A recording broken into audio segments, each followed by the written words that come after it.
Greetings. My name is Lauren.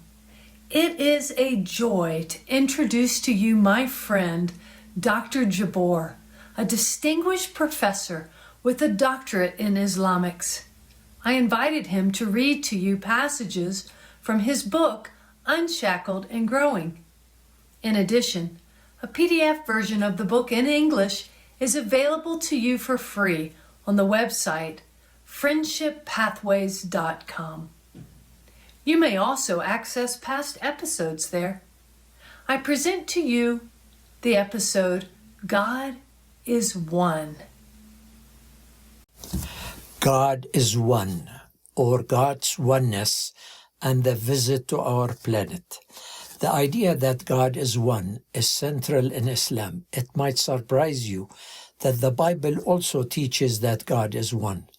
In the Bible, we see complexity in the being of God, yet at the same time, there is oneness. Some Muslims think that the Trinity Christians talk about is made up of God, Mary, and Jesus.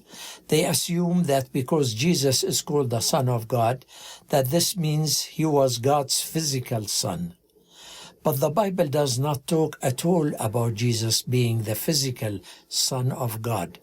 The idea that God had a physical relationship with Mary that produced Jesus is completely unfounded and exists nowhere in the Bible.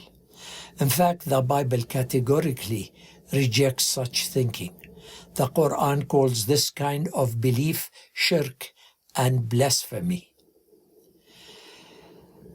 When the Bible refers to Jesus as the Son of God, it's symbolic language to describe the relationship of Jesus Christ to God. In Arabic, we use similar expressions. Ibn Sabil means the son of the road, and Abna Nil means sons of the Nile. Does that mean that the road or the Nile River have physical children? Of course not. The language is symbolic. The entire Bible teaches clearly the oneness of God, Tawheed.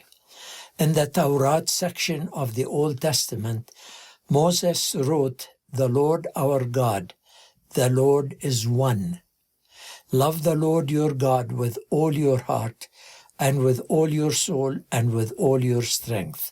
This is in Deuteronomy chapter 6, verses 4 and 5. Centuries later, at the time of Christ, one of the experts on the law, the Sharia, came to Jesus and asked him, "Of all the commandments, which is the most important?" "The most important one," answered Jesus, "is this: the Lord our God, the Lord is one.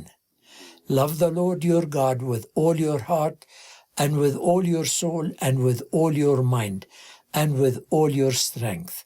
The second is this: love your neighbor as yourself. There is no commandment greater than these." The true followers of Jesus today also believe in the oneness of God, the Tawheed. Sometimes Christians use illustrations, however inadequate, to help us grasp this complex idea. For example, H2O is manifested as liquid, water, solid, ice, and gas, steam. Similarly, God is manifested to us in three different ways. God, the Creator, Al-Khaliq, the originator of all things, has the power to create. Therefore, he is called the Father.